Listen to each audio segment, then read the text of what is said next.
નમસ્કાર, જીએસ ટીવીમાં આપનું સ્વાગત છે। હું છું ભદ્રેશ। સમાચારો પર નજર કરીએ। અમદાવાદ અને ગાંધીનગરમાં સ્પા અને હોટેલની આડમાં ચાલતા કૂટણખાનાના ઘણા કિસ્સાઓ સામે આવી ચૂક્યા છે। આ વચ્ચે તાજેતરમાં જ હોટેલમાં દરોડો પાડવા ગયેલી સીઆઈડી ક્રાઇમની ટીમ પર વિદેશી યુવતીઓએ હુમલો કર્યો હોવાની ઘટના સામે આવી છે। શહેરમાં આવેલી શૈલી હોટેલ પર સીઆઈડી ક્રાઇમે તપાસ કરતા વિદેશી યુવતીઓએ ટીમ પર હુમલો કર્યો હતો।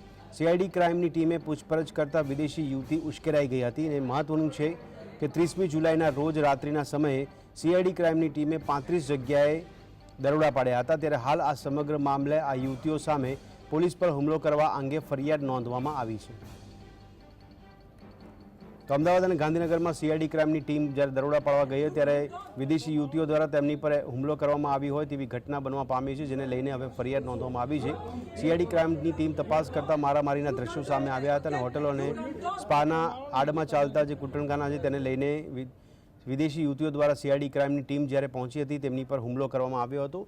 મારામારીના દ્રશ્યો સર્જાયા હતા ત્યારે દ્રશ્યોમાં જોવા મળ્યું કે એક વિદેશી યુવતી પોતાના લાતથી પોલીસ કર્મચારી પર સીઆઈડી જે ટીમની જે અધિકારી છે તેની પર લાત મારતી હોય તેવા દ્રશ્યો જોવા મળી રહ્યા છે। ત્યારે 31 જુલાઈના રોજ 35 જગ્યાએ દરોડા પાડવામાં આવ્યા હતા। આજ અંગે વધુ વિગત આપી રહ્યા છે અમારા સંવાદદાતા વિરેન્દ્રસિંહ પાટી। વિરેન્દ્ર, જણાવશું કે આ કાર્યવાહી શું કરવામાં આવી રહી છે અને આ જે પ્રકારની બાતમી મળી હતી તેના આધાર પર દરોડાની કેવી કાર્યવાહી? હેલો।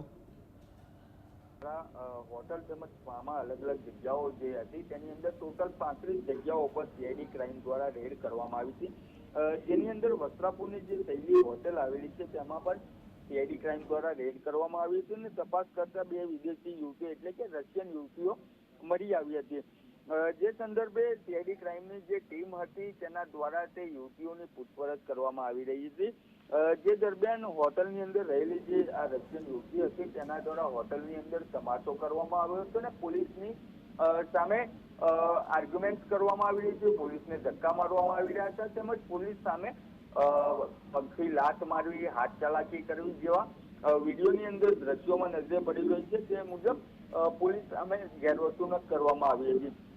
આ સંદર્ભે જે સીઆઈડી ક્રાઇમની ટીમ હતી તેમના દ્વારા ડોક્યુમેન્ટ માંગવામાં આવ્યા હતા, એટલે કે ડોક્યુમેન્ટ વેરિફિકેશન હોય તેની અંદર પાસપોર્ટ તેમજ તેના જે ફોરેન ડોક્યુમેન્ટ છે તે માટે સીઆઈડી ક્રાઇમની ટીમ દ્વારા માંગણી કરવામાં આવી હતી, પરંતુ તે યુવતી દ્વારા હોટલની અંદર ખૂબ જ ખરાબ માહોલ ઉત્પન્ન કરવામાં આવ્યો અને પોલીસ સામે ગેરવર્તણૂક કરી હતી, જેની અંદર એક પીએસથી લઈને એક પુરુષ કોન્સ્ટેબલ અને એક મહિલા કોન્સ્ટેબલ હતા, પરંતુ મામલો વધે એટલો વિસ્તરાયો હતો કે સીઆઈડી ક્રાઇમની ટીમ દ્વારા વસ્ત્રાપુર પોલીસ સ્ટેશનનો મહિલા સ્ટાફ પણ મંગાવવામાં આવ્યો હતો અને ત્યારબાદ લાંબા સમય બાદ યુવતીઓને વસ્ત્રાપુર પોલીસ સ્ટેશન લઈ જઈને આગળની કાર્યવાહી હાથ ધરવામાં આવી હતી। જી વિરેન્દ્ર, ધન્યવાદ સમગ્ર માહિતી આપવા બદલ।